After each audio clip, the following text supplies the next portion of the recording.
Hello students, welcome to this lecture number 19. In this lecture we will be starting unit number 3 और unit number 3 बहुत ही interesting और अच्छी unit है जिस unit का नाम है फ्रीक्वेंसी डोमेन एनालिसिस। अगर मैं पूरे के पूरे सिलेबस को आपको समझाने की कोशिश करूं कि हमें पूरे यूनिट 3 में क्या क्या पढ़ना है, तो देखो फर्स्ट नंबर पे हमें पढ़ना है लाप्लास ट्रांसफॉर्मेशंस ऑफ फंक्शन। और उससे भी पहले हम समझेंगे लाप्लास कौन है, लाप्लास ट्रांसफॉर्म का मतलब क्या है और ये फ्रीक्वेंसी डोमेन एनालिसिस का मतलब क्या हुआ। लेकिन मैं अभी सिलेबस डिस्कस कर दूं यूनिट नंबर 3 का। तो Laplace transforms of function, second number पे फंक्शंस जैसे कि साइन, कॉस, कांस्टेंट नंबर्स जैसे कि आपका ई एक्सपोनेंशियल फंक्शन, लॉग फंक्शन, ये सारे जो मैथमेटिकल ऑपरेटर्स हैं ये फंक्शंस हैं, तो इनका लाप्लास हमें मालूम होना चाहिए। फिर कैसे हम लाप्लास पता करके फंक्शंस का उसको इलेक्ट्रिकल सर्किट्स में अप्लाई कर सकते हैं, तो दिस इज पॉइंट नंबर 2। फिर हमें पढ़ना है इनिशियल वैल्यू थ्योरम। फिर कुछ वेव फॉर्म्स, ये बहुत इंपॉर्टेंट पोर्शन है, वेव फॉर्म सिंथेसिस। और फिर हमें पढ़ना है network function, poles, zeros and transfer function. कहने की बात यह है कि ये जो लास्ट टॉपिक है ये वाला, इससे एक सब्जेक्ट का जन्म होगा, जनरेशन होगा, जिस सब्जेक्ट का नाम है control system. Control system subject भी मैं ही पढ़ाता हूँ और ये सब्जेक्ट आपको आपके अगले आने वाले सेमेस्टर में स्टार्ट होगा। तो कोई भी सब्जेक्ट जो स्टार्ट होता है उससे जस्ट पीछे की एक वैल्यू पता होनी चाहिए हमको। तो जिस जगह नेटवर्क एनालिसिस में हम ये पोर्शन छोड़ रहे हैं, network functions, poles, zeros and transfer function, जिस जगह पे मैं इस चीज को पढ़ा के छोड़ के दूसरे यूनिट 4 पर आऊंगा, लेकिन कायदे में इस टॉपिक के बाद से कंट्रोल सिस्टम सब्जेक्ट चालू हो जाना चाहिए, लेकिन ये आपको 4th सेमेस्टर में। तो हम अब स्टार्ट करेंगे आज से लाप्लास ट्रांसफॉर्मेशन। तो पहले हम बात करते हैं लाप्लास ट्रांसफॉर्म्स के बारे में। तो पहले तो हम लाप्लास ट्रांसफॉर्म्स के बारे में बात करेंगे, उससे पहले मैं आपको बताता हूँ कि व्हाट इज लाप्लास। आपने 2 नाम अपनी लाइफ में अभी फ्रीक्वेंटली सुने हैं और वो हैं लाप्लास, और एक और नाम आपने सुना है और वो है फूरियर। और अगर आपने नहीं सुना तो आप ये दोनों नाम सुनने वाले हैं सिग्नल एंड सिस्टम सब्जेक्ट्स में और मैथमेटिक्स सब्जेक्ट्स में। और ये बहुत ही अच्छे नाम हैं जिन्होंने बहुत अच्छा एवोल्यूशन लाया स्टडीज़ में, और ये फ्रीक्वेंसी डोमेन के अंदर इन्होंने अपनी बात कही। लाप्लास की जब हम बात करते हैं तो इसको एक स्पेशल कैरेक्टर से रिप्रेजेंट किया जाएगा जिसका नाम है एस। और जब हम फूरियर की बात करेंगे तो फूरियर ने कहा मैं एस नहीं बोलूंगा, मैं S equal to J omega put करूंगा। ओमेगा मतलब होता है फ्रीक्वेंसी, और एक तरीके से देखा जाए तो एस भी फ्रीक्वेंसी है। अब हम बात करेंगे कि आखिर ये सब हम इनकी लाप्लास की और ये फूरियर की, ये हमारी इस दुनिया में ज़रूरत क्यों है, लाप्लास की ज़रूरत हमें क्यों पड़ी, फूरियर की ज़रूरत हमको क्यों पड़ी। तो स्टूडेंट्स, आपने ध्यान दिया हो कि हम लोग जब भी कोई इक्वेशंस को सॉल्व करते हैं तो कैसी इक्वेशंस पढ़ते हैं, dy by d t plus p y equal to 0। इस इक्वेशन को हमने बोला फर्स्ट ऑर्डर होमोजेनियस इक्वेशन। अब हम और आगे बढ़ें तो d square y by d t square plus आगे जा सकती है।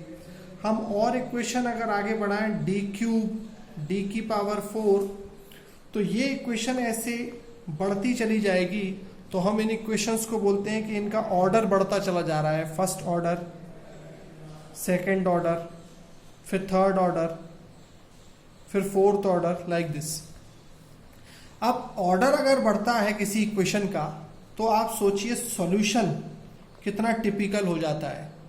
जब फर्स्ट ऑर्डर का ही सॉल्यूशन इंटीग्रेटिंग फैक्टर से हम निकालने बैठते हैं तो कितना लेंदी आता है। जब फर्स्ट ऑर्डर या सेकंड ऑर्डर का y equal to C F plus P I, आपको अगर याद आ रहा हो मैंने सॉल्व किया है कई क्वेश्चंस को, अगर हम इस तरीके से इनका सॉल्यूशन करने बैठते तो कितना लेंदी सॉल्यूशन जाता है, 3-3 4-4 पेजेस का।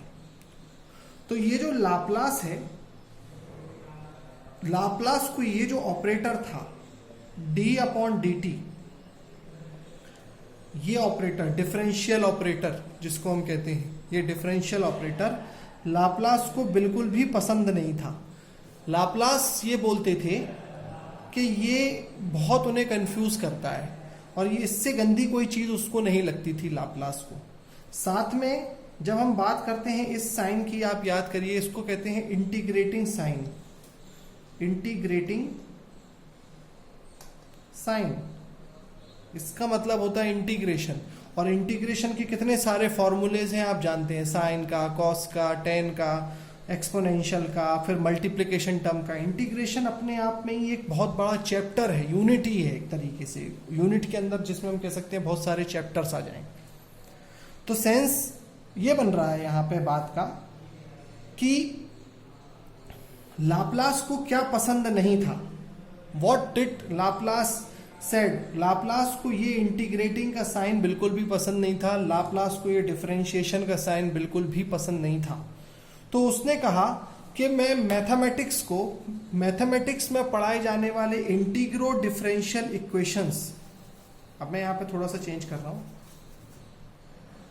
इंटीग्रो डिफरेंशियल इक्वेशंस जिसमें इंटीग्रेशन जैसा साइन आता हो, इंटीग्रो डिफरेंशियल इक्वेशंस को इजी बनाना चाहता हूं। तो in order to make integro differential equations मतलब जिसमें इंटीग्रेशन का साइन है या डिफरेंशिएशन का साइन है, ऐसी इक्वेशंस होती है कि नहीं होती। In order to make these equation easier, Laplace suggested a method in frequency domain.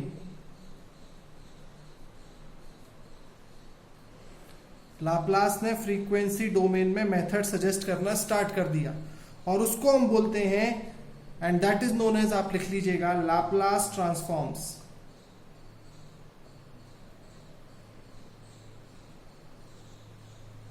Okay, इसको बोला गया लाप्लास ट्रांसफॉर्म्स। तो उसने क्या किया, उसने बोला कि मैं सीधी सी बात है डी बाई डी टी को एक लेटर से रिप्लेस कर दूंगा जिसका नाम है एस, और इंटीग्रेशन को रिप्लेस कर दूंगा 1/s से।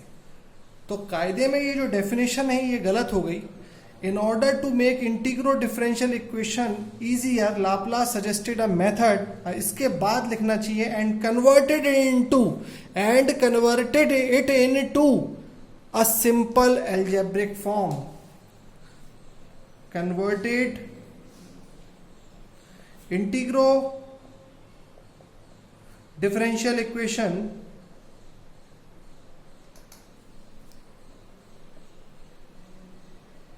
into a simple algebraic form.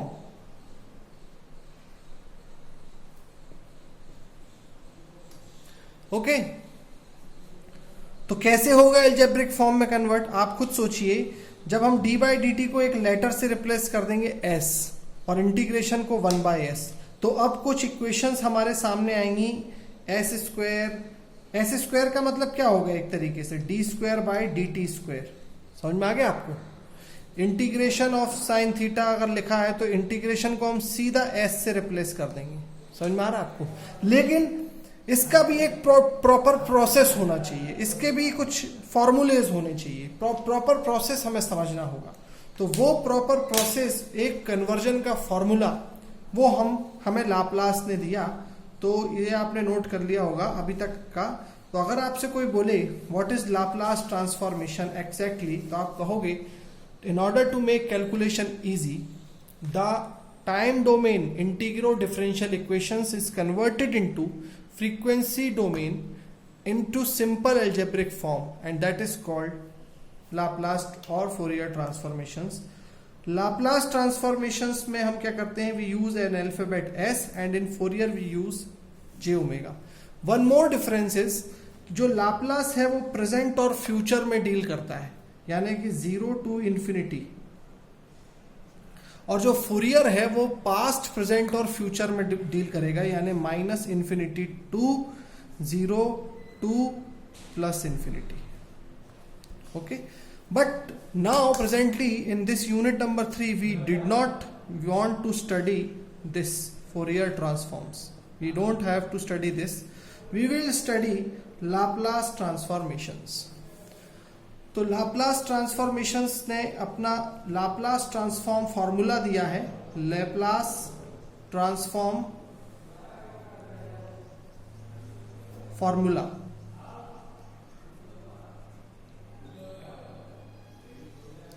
और वो फॉर्मूला होता है, अगर कोई फंक्शन है एफ ऑफ टी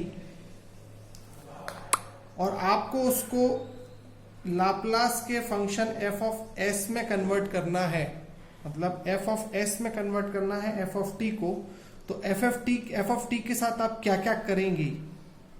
तो जो भी फंक्शन है एफ ऑफ टी, उसका आप पहले तो इंटीग्रेशन करेंगे 0 टू इन्फिनिटी और इनटू कर देंगे e to the power of minus s t d t. अब ये क्यों e to the power of minus s t क्यों किया, क्योंकि लाप्लास को लगता है किसी भी फंक्शन का एक्सपोनेंशियल में डीके होता है एक्सपोनेंशियली। अगर हम एक बहुत तेज चलते पंखे को बंद कर दें तो वो एकदम से बंद नहीं होता, वो धीरे धीरे बंद होता है। यानी अगर पंखा फुल स्पीड में चल रहा है यहाँ पर, तो वो टाइम के साथ धीरे धीरे बंद करेगा, यानी कि पहले थोड़ा बंद होगा, फिर टाइम बढ़ेगा, थोड़ा और बंद होगा, टाइम बढ़ेगा, थोड़ा और, फिर लास्ट में 0 हो जाएगा। तो जो ये पाथ फॉलो करेगा वो पाथ एक एक्सपोनेंशियल डीके कर्व है, एक्सपोनेंशियल डीके।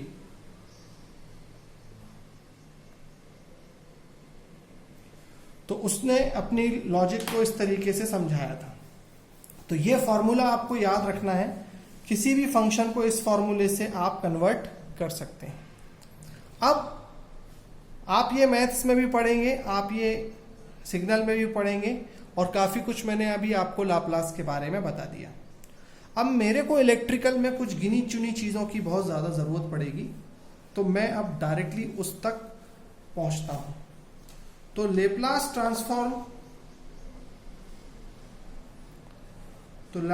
ट्रांसफॉर्म्स का फॉर्मूला आपने देख लिया है, और वो फॉर्मूला है f of t into e to the power of minus s t d t f of s equal to integration. Alright, ये है फॉर्मूला। अब हम शुरुआत करते हैं कुछ डेरिवेशंस के, कुछ फंक्शंस से।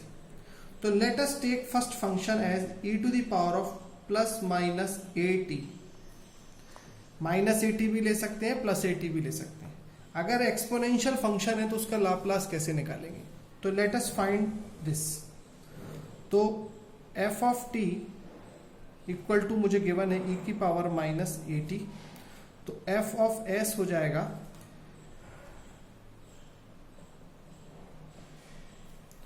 e to the power of minus at into e to the power of minus st dt integration.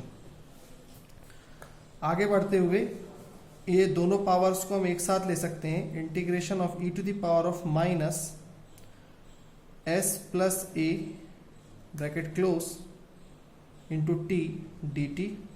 Integration of exponential क्या होता है, ये स्वयं यही होता है, divided by s plus a, यानी कि e to the power of minus s plus a into t divided by s plus a, है ना।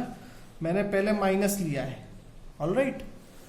तो अगर मैं अब लिमिट्स पुट कर दूं इसकी इंटीग्रेशन की 0 to t, तो मैं एक बार लिमिट्स पुट करूंगा 0 t की जगह 0 to इन्फिनिटी।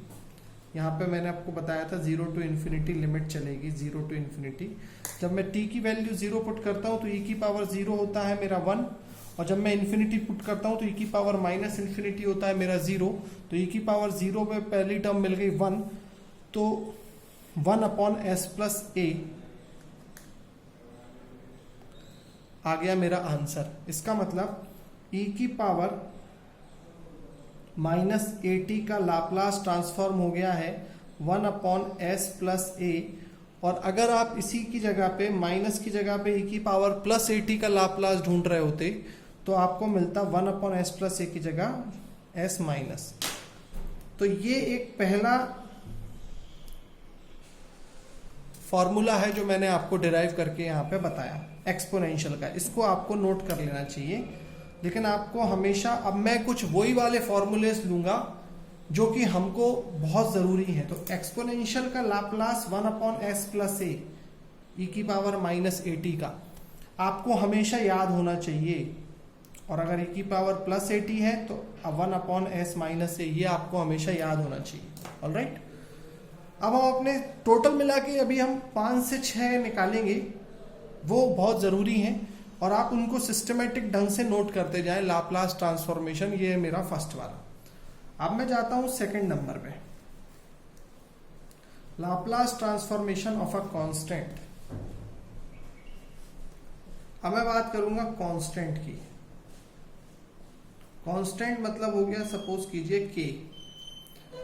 तो कांस्टेंट k में क्या करेंगे हम, f ऑफ s बराबर f of integration of 0 to infinity f of t e to the power of -st dt, और ये हो जाएगा 0 to infinity f of t constant है तो k e to the power of -st dt।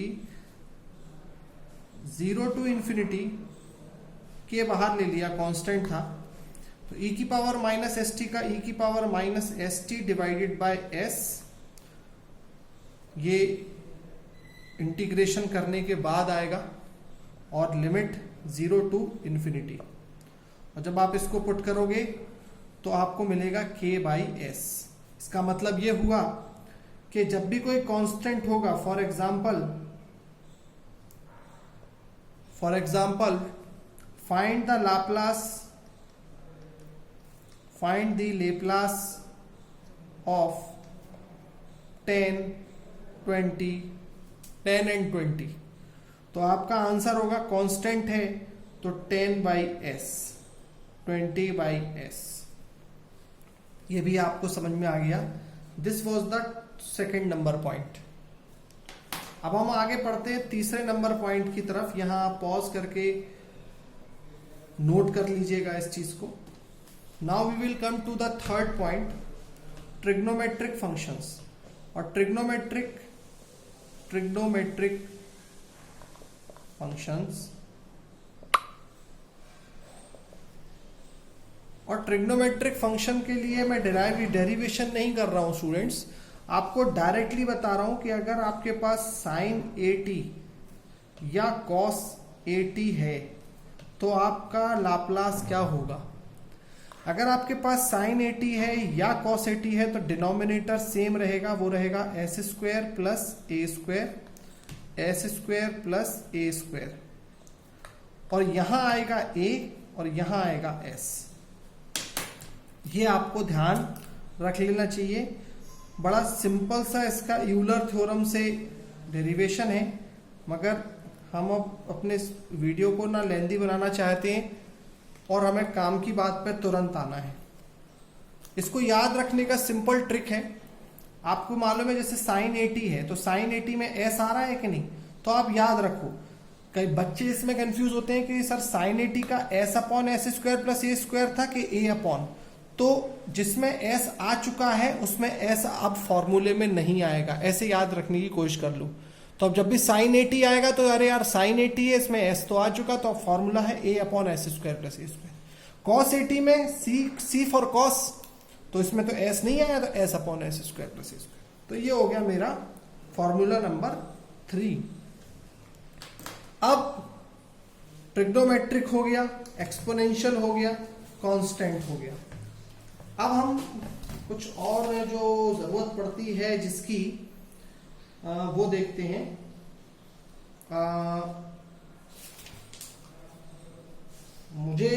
मैं वही function दे, हाँ मुझे सबसे ज्यादा जरूरत एक चौथे की पड़ेगी, और जो है बहुत इंपॉर्टेंट, जिसका लाप्लास का फंक्शन होता है, सपोज कीजिए t की पावर n।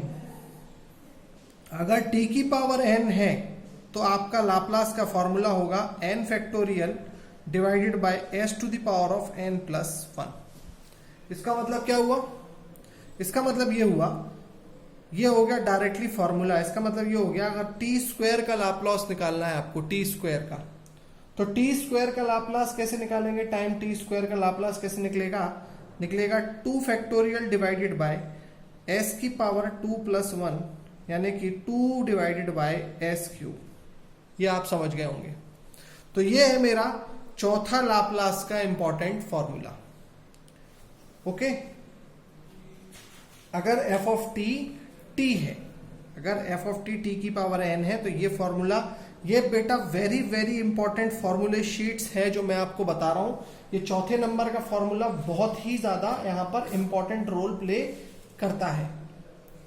ओके, अब हम को क्या न्यूमेरिकल करना चाहिए डायरेक्टली, या फिर कुछ और रह गया है? थ्योरम्स तो मुझे बाद में बतानी है। और अगर कुछ शिफ्टेड फंक्शंस पे आते हैं 5वें नंबर पे।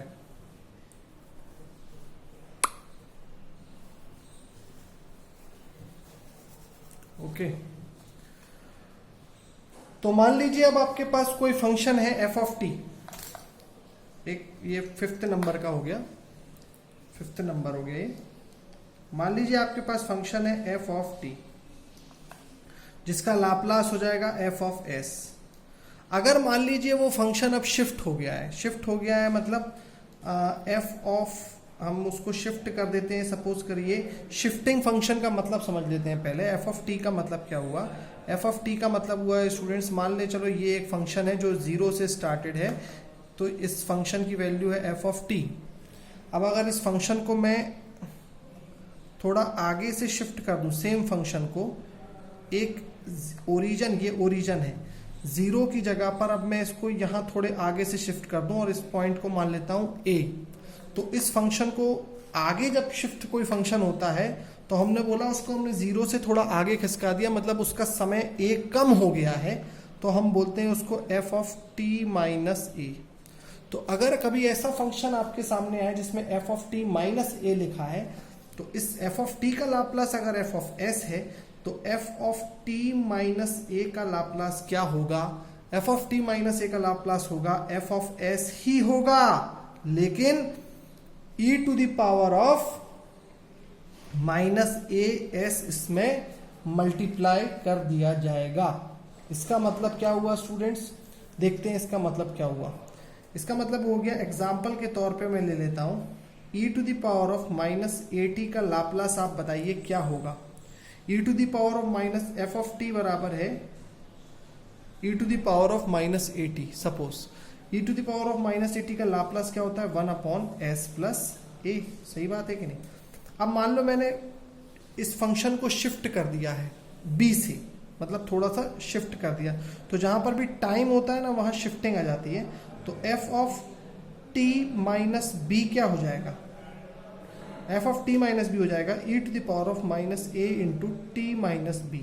तो इसकी वैल्यू हो जाएगी, फंक्शन इसका लाप्लास क्या होगा? जो e की पावर माइनस ए टी का है वही रहेगा, 1 अपॉन एस प्लस ए, लेकिन b से शिफ्ट हो गया ना वो, तो into e to the power of minus b s. That's it, simple. आपको बात समझ में आ गई? एक और एग्जांपल लेके समझा देता हूं यहां पर इस वाले प्रॉपर्टी को।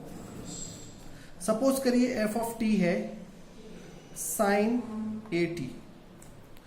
टी पे ध्यान दो, अगर फंक्शन शिफ्टेड है मतलब सिर्फ शिफ्टेड का मतलब होता है टी शिफ्ट होना, टी फंक्शन नहीं, यानी f of t minus b, t minus b क्या होगा, टी माइनस बी होगा sine a t minus b, ऐसे कहा जाएगा, ठीक है। तो अब इसका लाप्लास क्या होगा, तो जो एफ ऑफ टी का लाप्लास होगा पहले तो उसको लिख लेते हैं अपन, साइन ए टी है तो इसका लाप्लास होगा a upon S square plus A square, ठीक है। और अब आ जाएगा e to the power of minus b s. तो ये तो इनवर्स में भी एप्लीकेबल है और ये सिंपल एप्लीकेबल हो गया।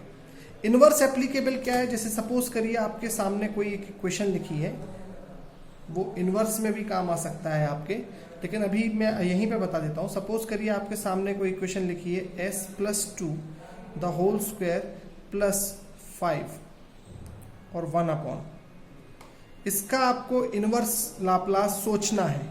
तो आप देख सकते हो कि 1 अपॉन एस स्क्वायर प्लस ए स्क्वायर, अगर ये 2 नहीं होता तो ये होता 1 upon S square plus root 5 the whole square, ऐसा होता कि नहीं होता। तो a अपॉन, अब s तो ऊपर आ नहीं सकता तो हम इसको लिख देते रूट 5 और यहाँ पर लिख देते 1 अपॉन रूट 5। मतलब इस वाली इक्वेशन को मैंने कुछ इस तरह से कन्वर्ट करने की कोशिश करी ताकि ये root 5 upon S square plus root 5 square बन जाए। ऐसा मैंने क्यों किया और ऐसा क्या सोचा मैंने जो ये किया, ऐसा मैंने इसलिए किया क्योंकि न्यूमरेटर में s था नहीं और डिनोमिनेटर में s की पावर में कहीं ना कहीं स्क्वायर आ रहा है, तो मेरे दिमाग में ये आएगा ऑटोमेटिक कि या तो साइन फंक्शन होगा इसका या कॉस होगा, है ना। और फिर मेरे दिमाग में आएगा कि एस स्क्वायर, अगर ये 2 नहीं होता तो ये एस स्क्वायर होता, और ये ए स्क्वायर चाहिए रहता है तो मैं रूट 5 का स्क्वायर लिख सकता हूँ। अब ऊपर एस और डिनोमिनेटर में एस तो कर नहीं सकता, तो लेकिन ऊपर रूट 5 और डिवाइड बाय रूट 5 तो कर ही सकता हूँ। तो इस तरीके से सोच के मैंने एक बात करने की कोशिश करी है कि a upon S square plus A square अगर मैं लिखूँ तो इसका आंसर लाप्लास का आएगा a upon S square plus A square का 1 upon root 5 sine a t, मतलब रूट 5 इंटू टी। लेकिन आप याद करिए मैंने आपको अभी क्या बताया है कि अगर फंक्शन शिफ्टेड है यहाँ पे 2 से, तो e की पावर माइनस 2t अब यहाँ मल्टीप्लाई हो जाएगा। तो मतलब जब मैं उल्टा भी चल रहा हूँ, इनवर्स ऑर्डर में भी चल रहा हूँ, तो मैंने s शिफ्टेड है तो मैंने e की पावर माइनस 2t किया, और अगर यहाँ पर साइन ए टी शिफ्टेड था तो e की पावर माइनस बी एस किया। समझ में आ गया होगा आप लोगों को, आई हो। तो this is the 5th thing जिसमें मैंने टाइम के बारे में, टाइम का कन्वर्जन बताते बताते इनवर्स भी बता दिया है। एक यहीं कहीं एग्जाम्पल आ गया था, इसलिए इसका प्रॉपरली मुझे बताना चाहिए जब मैं इनवर्स पढ़ाऊंगा, लेकिन अभी अगर यहीं समझ में आ गया है तो बहुत अच्छी बात है। अब हम 6वें नंबर पे पढ़ेंगे डेरिवेटिव। 6th पॉइंट है मेरा लाप्लास ऑफ डेरिवेटिव। ये गेट के लिए बहुत बहुत इंपॉर्टेंट है, और ये अभी भी ये आखिरी वाला है जिसको भी हम कंप्लीट करके वीडियो को क्लोज कर रहे हैं। जैसे डिफरेंशिएशन है D by d T of F of T, और इसका डिफरेंशिएशन का आपको, ये आपका फंक्शन है, इसका लाप्लास निकालना है। तो फाइंड करना है एफ ऑफ एस। तो एफ ऑफ एस क्या होगा, अगर डिफरेंशिएशन है तो क्या होगा वो आपको समझना होगा। उसका डायरेक्ट फॉर्मूला है s into F of S minus f of 0, okay. और अगर है Laplace of D square by d T square F of T, तो इसका लाप्लास होता है S square F of S minus F dash 0 S into F dash 0 minus f of 0। समझ में आ गया आपको? एस इंटू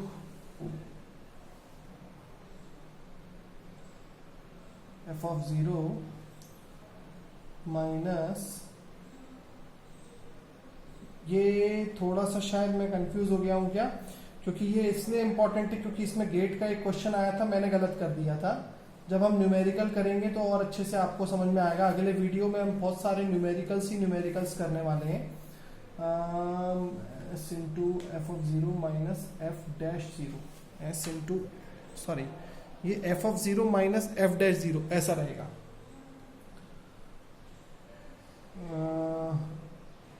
ठीक है, इसका मतलब क्या हुआ, अब अगर क्यूब आ जाएगा, देखो डी बाई डी टी और एफ ऑफ टी का मतलब तो क्या होता है, साफ साफ होता है S into F of S, लेकिन इनिशियल कंडीशंस भी फंक्शन की माइनस हो जाती है। अगर डबल डिफरेंशिएशन है तो उसमें दो इनिशियल कंडीशन गिवन ही रहती हैं क्वेश्चंस में। आपको याद होगा जब हमने नेटवर्क में किया था, डबल डिफरेंशिएशन इक्वेशन रहेगी तो उसमें दो इनिशियल कंडीशंस रहेंगी। ठीक है, तो उसके लिए एफ ऑफ 0 भी रहेगा, एफ डैश 0 भी रहेगा, तो ये फॉर्मूला एप्लीकेबल हो जाएगा। अब इन सारे फॉर्मूलेस पे, 6 फॉर्मूलेस पे बेस्ड हम कुछ न्यूमेरिकल्स करेंगे और एक प्रॉपर्टी, कुछ और प्रॉपर्टीज रह गई हैं, उसको आगे के वीडियोस में देखेंगे।